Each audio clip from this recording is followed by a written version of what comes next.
আসসালামু আলাইকুম। প্রিয় দর্শক, অন্য মঞ্চের আলাপচারিতায় আপনাদের সকলকে আমন্ত্রণ জানাচ্ছি। বাংলাদেশের রাজনৈতিক ইতিহাসে আন্দোলন সংগ্রাম, গণ অভ্যুত্থান, সামরিক অভ্যুত্থান, এমনকি প্রতিপক্ষকে নির্বিচারে হত্যা নতুন কিছু নয়। এই দেশে প্রায় প্রতিটি রাজনৈতিক দলের বিরুদ্ধেই জনগণের বিক্ষোভের বহিঃপ্রকাশ ঘটেছে। বারবার জনবিক্ষোভ হয়েছে, অভ্যুত্থান হয়েছে, কিন্তু এর আগে কোনো অভ্যুত্থানে ঘোষণাপত্রের দরকার হয়নি। কোনো জাতীয় সনদ বা সংবিধানে যুক্ত করার মতো দলিলের প্রয়োজন। তাহলে কেন এখন দরকার হচ্ছে? 2024 সালের জুলাই আগস্টে দেশে যে অভাবনীয় অভ্যুত্থান ঘটেছে তা নিঃসন্দেহে একটি গুরুত্বপূর্ণ রাজনৈতিক ঘটনা। কিন্তু দুঃখের বিষয় এই যে ইতিহাসের অন্য অভ্যুত্থানগুলোর ঠিক বিপরীত পরিণতি হতে চলেছে 24-এর অভ্যুত্থানের। আমাদের মনে হতে পারে প্রায় অর্ধেক ভোটারের দল আওয়ামী লীগের বিরুদ্ধে সংগঠিত হওয়ায় এই অভ্যুত্থানটি ক্রমেই জনসমর্থন হারাচ্ছে, কিন্তু এটি একমাত্র কারণ নয়। এর সাথে যুক্ত আছে বাংলাদেশের রক্তাক্ত রাজনৈতিক ইতিহাস, আছে গভীর ষড়যন্ত্রময় অন্ধকার অতীত। দিনে দিনে এই ষড়যন্ত্র এতটাই স্পষ্ট হয়ে উঠেছে যে অভ্যুত্থানের মিছিলে হাঁটা সবচেয়ে আত্মবিশ্বাসী মানুষটিও তার নিরঙ্কুশ সমর্থন নিয়ে সন্দিহান হয়ে পড়েছেন। ভাবছেন, আমি কি মস্ত বড় কোনো ভুল করে ফেলেছি? এমন মানসিক টানাপোড়েন যে কেবল সাধারণ মানুষের মধ্যে হচ্ছে তা কিন্তু নয়।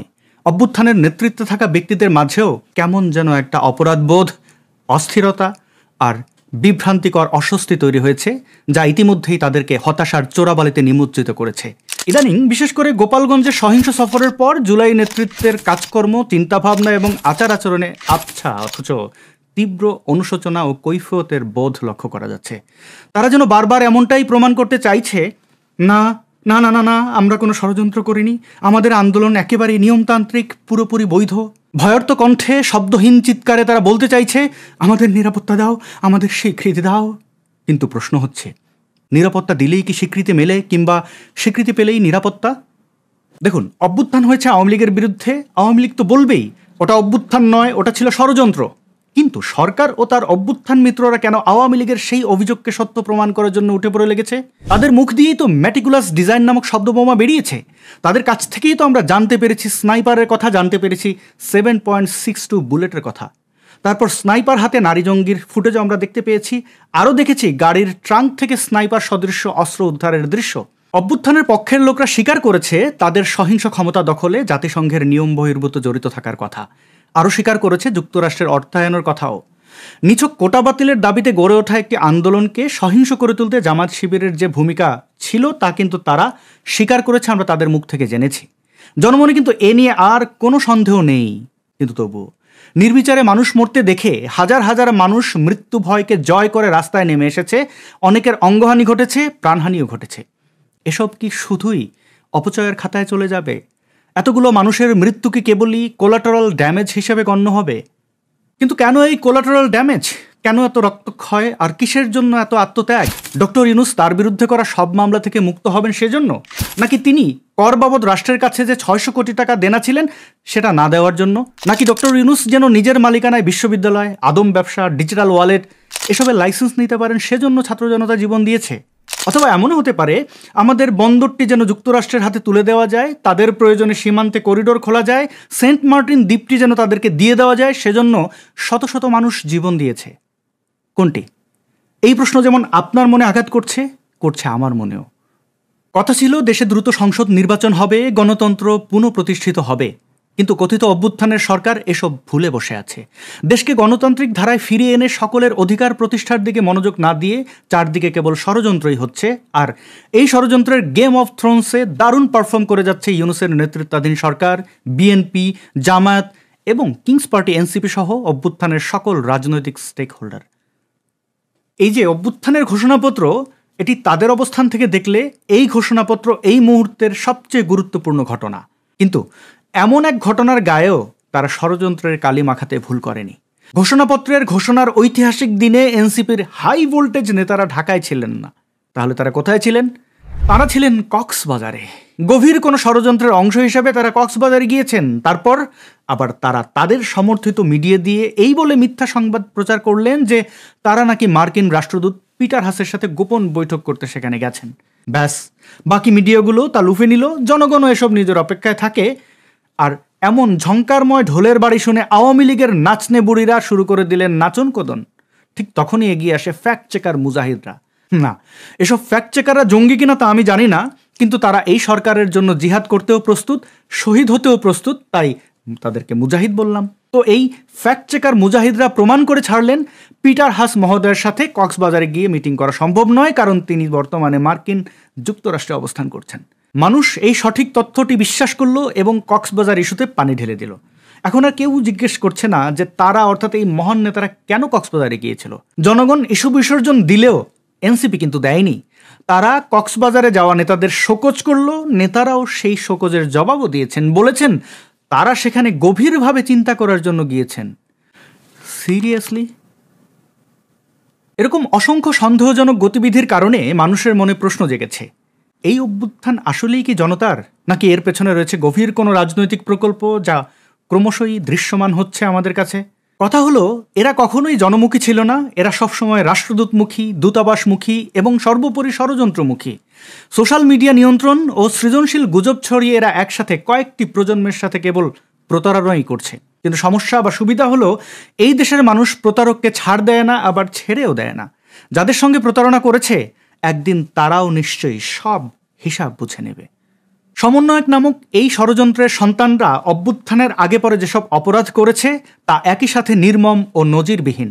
কোথাও পুলিশের বিকৃত ঝুলন্ত লাশ, কোথাও বা সেই লাশের উপরে উল্লাস নৃত্য, লাশের মুখে আঘাত করতে করতে গালের মাংস খুবলে নেওয়া, শহরের রাস্তায় লাশের শরীরকে টেনে হিঁচড়ে জিহাদি মিছিল, এই সব আমরা দেখেছি। আরও দেখেছি আগুন দিয়ে থানা ভর্তি পুলিশকে পুড়িয়ে মারার ঘটনা, দেখেছি যশোরের এক অভিজাত হোটেলে আগুন দিয়ে বিদেশি পর্যটক হত্যা এবং নিজেদের লাগানো আগুনে আটকে পড়া হাফ ডজন শিক্ষার্থীর করুণ মৃত্যু। আরও দেখেছি গাজী টায়ারের কারখানায় লুটপাট করতে গিয়ে শতাধিক মানুষের পুড়ে কয়লা হওয়ার দৃশ্য। সরকার ও ছাত্র সমন্বয়ক সন্ত্রাসীদের এসব অপরাধের দায়মুক্তি দিয়ে দিল, কোনো মামলাও নিল না। এসব বর্বরতার বিচার আজীবনের জন্য ঠেকিয়ে দিতে এখন নিয়ে এসেছে জুলাই ঘোষণাপত্র। বলছে এটিকে সংবিধানে যুক্ত করা হবে এবং সংবিধান দিয়ে তাদেরকে জাতীয় বীর বানিয়ে দেওয়া হবে। অথচ দেখুন, এরশাদের পতনের সময় জনগণই ছিল রাজনীতির ভাষ্যকার। মানুষই ঠিক করেছে সেখানে কি ঘটেছে, কেন ঘটেছে, কিভাবে ঘটেছে। কিন্তু এই অভ্যুত্থানের নেতারা বারবার নিজেদের ভাষ্য লিখে দিতে চাইছেন ঘোষণাপত্রে, সনদে, এমনকি সংবিধানেও। মনে হচ্ছে দেশ চালানোর চেয়ে নিজেদের প্রাণ বাঁচানোই তাদের কাছে বেশি জরুরি হয়ে পড়েছে। কিন্তু সেই কাজটিকে তারা ঠিকমতো করতে পেরেছে? ঘোষণাপত্রের ভাষা ও মান নিয়ে প্রশ্ন উঠেছে, যা একেবারেই যৌক্তিক। কারণ যে কাগজটিকে একটি জাতীয় দলিল বলা হচ্ছে, সেটি পড়ে অনেকেই বলছেন এটি একটি পক্ষপাততুষ্ট দুর্বল রাজনৈতিক বয়ান, যা মাত্র 10 থেকে 15% মানুষের জন্য রচিত। দেশের বুদ্ধিজীবীরা তো বটেই, অভ্যুত্থানের অংশীদাররাই এমন অসুস্থ জিঙ্ঘাসা আর ইতিহাস বিকৃতির দলিলকে মেনে নিতে পারছেন না। প্রধান রাজনৈতিক দল বিএনপি যদি সত্যি সত্যি এই দলিলকে সংবিধানে যোগ করার চিন্তা করে, তাহলে জাতির প্রতি এমন জোর জবরদস্তির জন্য দলটি চিরতরের রাজনীতির ট্রেন থেকে ছিটকে পড়তে পারে। কারণ সময় হলে জনগণ এসব অবজ্ঞা আর অসম্মানের দলিল ছুঁড়ে ফেলে দেবে, সাথে বিএনপিকেও। কোনো রাষ্ট্রীয় ঘোষণাপত্র মানে সেটি একটি ঐতিহাসিক দলিল, সেখানে জনগণের স্বপ্ন, আকাঙ্ক্ষা, ভবিষ্যৎ পরিকল্পনা উঠে আসবে। কিন্তু এই ঘোষণাপত্র অনেক বেশি রাজনৈতিক আত্মপক্ষ সমর্থনের দলিল হয়ে দাঁড়িয়েছে। এতে জনগণের চেয়ে রাজনীতিকদের ভয়, নিরাপত্তা, দায় মুক্তির চেষ্টা বেশি চোখে পড়েছে। ঘোষণাপত্রটির ভাষা এবং কাঠামোটাই এমন যে, যেহেতু আমি অপরাধ করেছি সেহেতু এর দায় আওয়ামী লীগের, এবং যেহেতু আমার ভুল হয়ে গেছে সেহেতু আমাকে তোমরা মেরো না। বিকৃত ব্যাং লাফানো ইতিহাস, একটি দলের নাম নিয়ে বারবার আক্রমণ, অর্ধেকের বেশি জনগণকে অস্বীকার করা, এটা আর যাই হোক জনগণের দলিল নয়। ঘোষণাপত্রে 26শে মার্চের কথা আছে, স্বাধীনতা যুদ্ধের কথাও আছে, অথচ শেখ মুজিবুর রহমানের নাম নেই। স্বাধীনতার ঘোষণা যেন গায়েবী আওয়াজ, যেন কেউ না কেউ দিয়েছিল বটে, কিন্তু আমরা তার নাম জানি না। শেখ মুজিবুর রহমানকে বাদ দিয়ে স্বাধীনতার এমন ইতিহাস কোনো বিবেকবান মানুষের কাছে কি গ্রহণযোগ্যতা পাবে?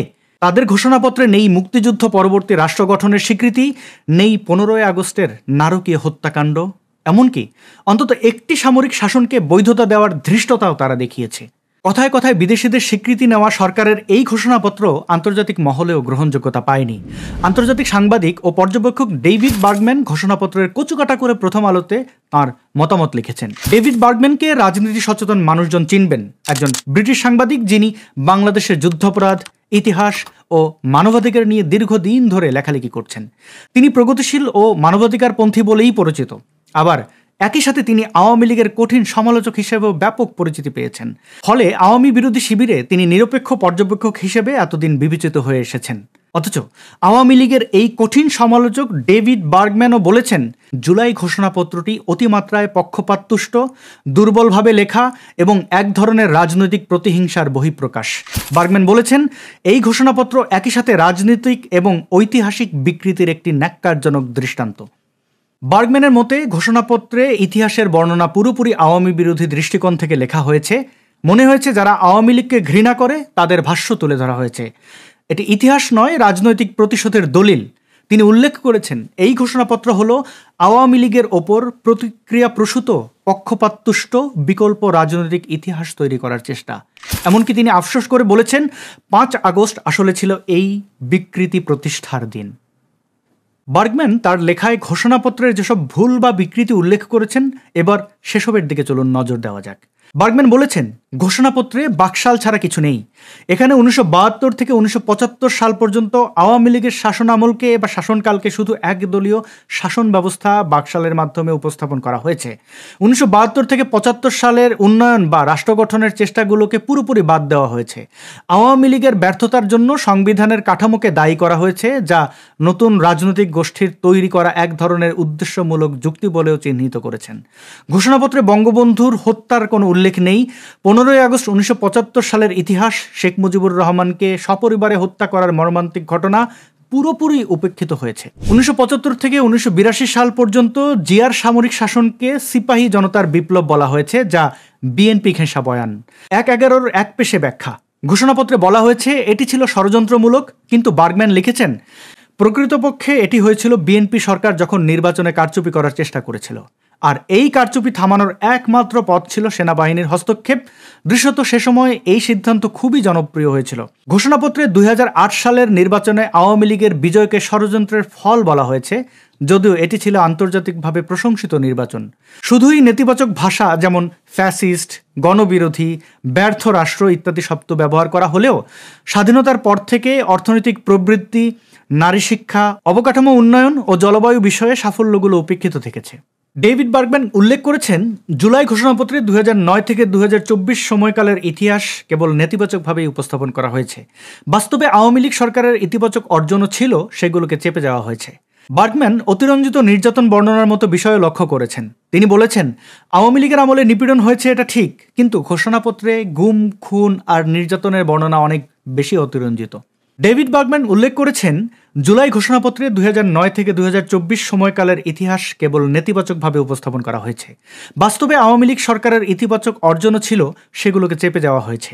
এরপর এসেছে 24-এ সরকার গঠনের সময় সুপ্রিম কোর্টের মতামত নিয়ে ধোঁয়াশার কথা। বলা হয়েছে 106 অনুচ্ছেদে আদালত অন্তর্বর্তী সরকারকে বৈধতা দিয়েছে, কিন্তু সেই রায় বা স্বাক্ষরিত কপি কেউ দেখেনি। আদালতের মতামতের স্বচ্ছতা নিয়েও প্রশ্ন আছে। বার্গম্যানের মনে হয়েছে ঘোষণাপত্রে আরও এসেছে দায়মুক্তির ইঙ্গিত। আন্দোলনকারীদের আইনি সুরক্ষা দেওয়ার কথা বলা হয়েছে। এতে মনে হয় আওয়ামী লীগ নেতাকর্মীদের ওপরে সহিংসতা বা হত্যাকাণ্ডের দায় এড়িয়ে যাওয়ার একটা চেষ্টা আছে, যা আইনের শাসনের বিরুদ্ধে। বার্গম্যান বলেন সংবিধানে এই দলিল যুক্ত করার প্রস্তাব অযৌক্তিক। রাজনৈতিকভাবে পক্ষপাততুষ্ট এই ঘোষণাপত্র সংবিধানে যুক্ত করার পরিকল্পনা হলে তা হবে একটি ভয়াবহ ঐতিহাসিক ভুল এবং জাতির জন্য লজ্জাজনক। কিছু ইতিবাচক দিকও স্বীকার করেছেন বার্গম্যান, তবে এসব ইতিবাচক দিক ম্লান হয়ে যায় বাকি দলিলের পক্ষপাততুষ্টতা ও ভুল ইতিহাসের ভারে। সর্বশেষ ডক্টর ইউনূসের অবস্থান নিয়ে হতাশা ব্যক্ত করেন এই আওয়ামী বিরোধী ব্রিটিশ আইনজীবী। তার মতে অধ্যাপক ইউনূস একসময় ছিলেন অরাজনৈতিক, নিরপেক্ষ এবং জনসমর্থিত মুখ, কিন্তু এই একপেশে ঘোষণাপত্রে তার নাম থাকা তার উজ্জ্বল ভাবমূর্তির কফিনে শেষ পেরেক ঠুকে দেওয়ার মতো ঘটনা।